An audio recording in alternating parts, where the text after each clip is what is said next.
नमस्कार दोस्तों। प्रेम से बोलो, जय शिव शंकर भोले बाबा। ओम नमः शिवाय। कभी आपने महसूस किया, जब हम किसी बड़े सपने के पीछे जाते हैं तो दुनिया हमारे खिलाफ खड़ी हो जाती है। कभी परिवार रुकते हैं, कभी हालात, कभी हमारी अपनी कमजोरियाँ। ऐसा लगता है मानो जीवन हर बार बार बार परख रहा है। कुछ ऐसा ही हुआ माता पार्वती के साथ, जब उन्होंने अपने हृदय के स्वामी भगवान शिव को पाने के प्रण लिया। यह सिर्फ एक पौराणिक कथा नहीं है, बल्कि धैर्य, समर्पण और सच्चे प्रेम की गाथा है, जो आज भी हमारी जिंदगी को दिशा देती है।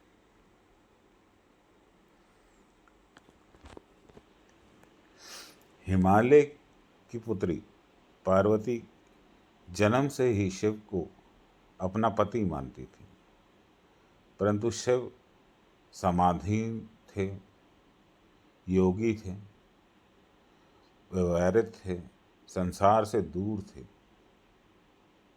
देवताओं ने कहा, पार्वती केवल तुम्हारी तपस्या ही शिव को प्रसन्न कर सकती है। नन्ही सी कन्या जिसने सभी सुख सुविधा नहीं छोड़ी थी, अब कठोर तपस्या करने लगी। कभी महीने तक फलाहार रह के, कभी केवल पत्तों का जीवन, और अंततः निराकार निराहार होकर सिर्फ शिव का नाम जपा।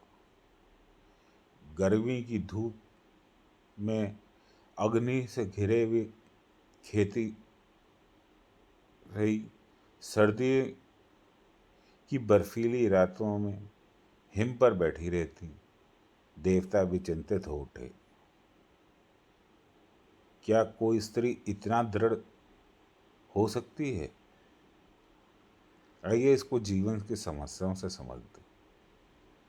आज भी जब हम अपने सपनों को पूरा करने निकलते हैं, जैसे यूपीएससी की तैयारी, बिजनेस खड़ा करना हो या परिवार को संभालना हो, तो हमें त्याग करना पड़ता है, सुख सुविधाएं छोड़नी पड़ती हैं।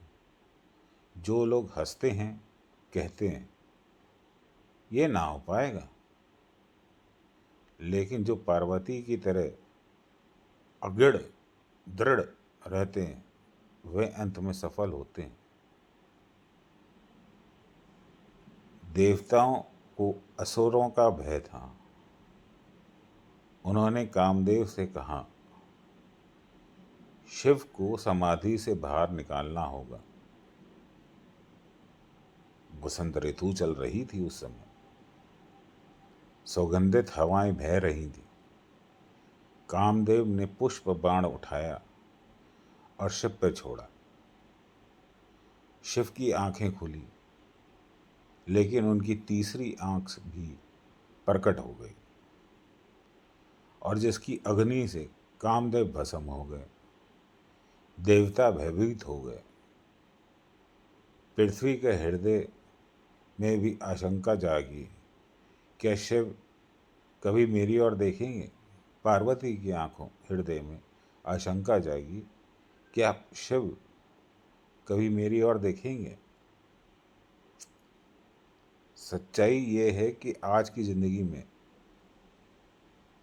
कई बार ऐसा होता है, जब हम अपनी कड़ी मेहनत कर रहे होते हैं, तभी अचानक एक धक्का लगता है। कभी परेशानी बढ़ जाती है, कभी व्यापार में घाटा हो जाता है, कभी रिश्तों में धोखा मिलता है। हम सोचते हैं अब सब खत्म हो गया, पर याद रखो, असफलता कामदेव की भांति क्षणिक होती, अपना धैर्य रखा जाए तो आगे का द्वार खुल ही जाता है। पार्वती का तप देख ऋषि ने, नारद ने शिव को समझाया। अंततः शिव और पार्वती की भक्ति स्वीकार की। हिमालय पर भव्य विवाह हुआ। देवता, ऋषिगण, गंधर्व, अप्सराएं सभी उपस्थित हुए। वो पल जब तपस्या, धैर्य और समर्पण का रंग लाया, जहाँ एक विकृत योगी और एक समर्पित स्त्री का मिलन हुआ। ये केवल विवाह नहीं था, बल्कि आध्यात्मिक और सांस्कृतिक प्रेम का समाग्रह था। मित्रों, शिव पार्वती विवाह सिर्फ एक पौराणिक घटना नहीं है, ये हमारी जिंदगी का आईना है। जब कोई छात्र यूपीएससी की तैयारी करता है तो सालों तक अकेला पढ़ाई, असफलताएं, मजाक, लेकिन अगर पार्वती की तरह डटा रहे तो सफलता मिलती है। जब कोई महिला अपने परिवार और सपनों को संतुलित करती है तो हर दिन तपस्या जैसी मेहनत करती है, और वही शक्ति उसे देवी बनाती है। जब कोई इंसान व्यापार खड़ा करता है तो शुरू में घाटा, ताने, असफलता, लेकिन निरंतर प्रयास से वो साम्राज्य बनाता है। इससे हमें क्या सीख मिलती है? बड़ा लक्ष्य तुरंत नहीं मिलता, धैर्य ही सफलता का मंत्र है। समर्पण और प्रेम से ही असंभव भी संभव हो जाता है।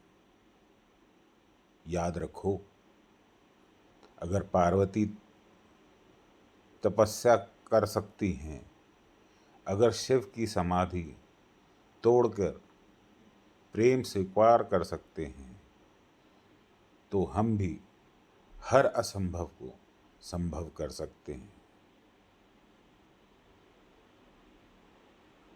ये थी कथा शिव की पार्वती विवाह की। लेकिन असली विवाह तब होता है जब हमारे सपने और हमारा समर्पण मिलता है, और तभी जीवन में अमृता आती है। जब शिव शंकर भोले बाबा की। अगर आपको ये मेरी अच्छी लगे कथा, इससे कुछ आपको ज्ञान मिले, इस जीवन में आप अपनी समस्याओं को दूर करने की सोच सकते हैं इससे, तो कृपया करके इसे लाइक करें, शेयर करें और सब्सक्राइब करना ना भूलें। धन्यवाद।